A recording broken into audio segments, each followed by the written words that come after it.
அன்பான தமிழ் சொந்தங்களே வணக்கம். இது உங்கள் பேச்சுரிமை அதிகாரம்.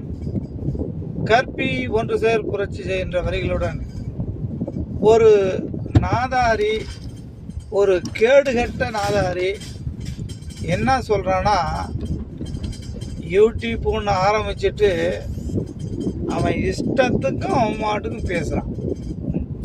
ஒரு தலைவர், ஒரு தேசிய தலைவர் காரை ஒரு திருட்டு பையன் வழிமறிக்கிறான்.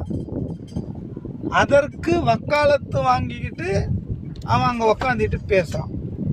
என்ன சொல்கிறான், அவர் மேலே கூட, பைக்குக்காரர் மேலே கூட தவறு இருக்கட்டுமே, திரும்ப என்ன சொல்லணும், பாரு பாரு பாரு பாரு பாரு அவருக்கு வண்டி என்ன ஆச்சு பாரு, அவருக்கு என்ன ஆச்சு பாரு, விடுங்க விடுங்க, யாரும் எதுவும் சொல்லாதீங்க அப்படின்னு சொல்லணுமா? ஏண்டா லூசு பயலே, அவர் வண்டி மாட்டுக்கும் போகுது, இவன் குறுக்க வண்டி அங்கே நின்று வண்டியை பார்த்துட்டு வண்டி கிட்ட வந்தோடனே போயிட்டு பிரேக் பண்ணிவிட்டு அங்கே அவனுக்கு ஒருத்தன் வீடியோ எடுக்கிறதுக்கு அங்கே ரெடியாக இருக்கிறான்.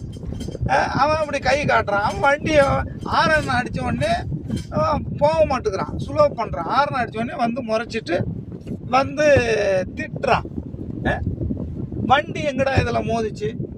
வண்டி மோதி இருந்தால் நீ அதற்கான அத்தாரிட்டியை கொடுக்க வேண்டியதானே, பிக்காளிக்கு பிறந்த பிக்காளி பையில. இதற்கு அண்ணாமலை வேற ஒரு அடியாக கூவுறான். எதுக்கு கூவுற? எதுக்குடா உரிமையில் பேசுகிறீங்க? உங்களுக்கு என்ன தலைவர் திருமான்னா உங்களுக்கு ஒரு தொக்கா போயிடுச்சு அப்படி? ஏண்டா, இதுவே ஒரு எடப்பாடி வண்டியை மறிச்சிருந்தா நீங்கள் சும்மா விட்டுருப்பீங்களா? இல்லை மு.க. ஸ்டாலின் வண்டியை மறிச்சிருந்தால் சும்மா விட்டுருப்பீங்களா?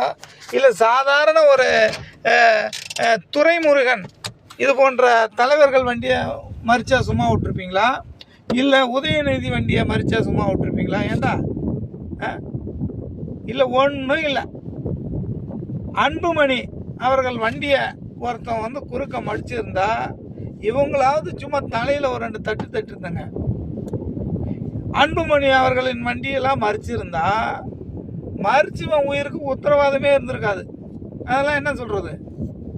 லூசு மாரி உக்காந்துக்கிட்டு எதே நமக்கு வாய்க்கு வந்ததை வளருவோம், யூடியூப்லேருந்து எதோ காசு கொடுப்பான், அதை வாங்கிட்டு பிழைப்பு நடத்துவோன்னு பிழைப்பு நடத்துகிற நாயினி யாரை வந்து பேசுகிறதுன்னு ஒரு தராதரம் இல்லை.